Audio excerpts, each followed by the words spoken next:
বিনা সজনে পাতা পারছো, কি করবা? আজকে সজনা পাতা দিয়ে রুটি বানাবো।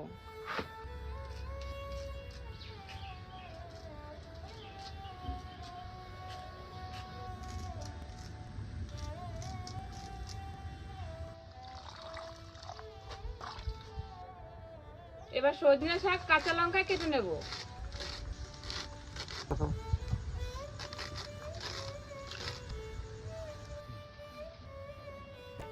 এবার আটার মধ্যে সজনে পাতা, লবণ, হলুদ, কাঁচা লঙ্কা দিয়ে দেবো।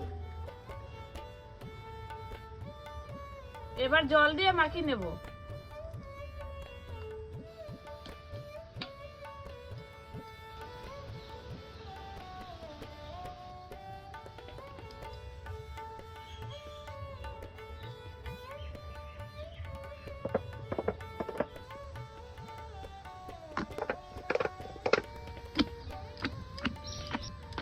এবার উনুনটা ধরে নেব।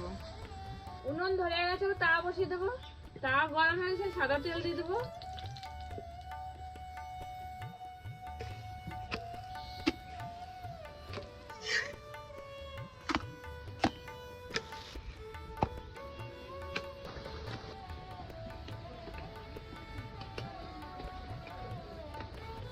ভিতরে খুব সুন্দর হয়েছে। বন্ধুরা তোমরা এখন বানাই খাবা, খুব সুন্দর।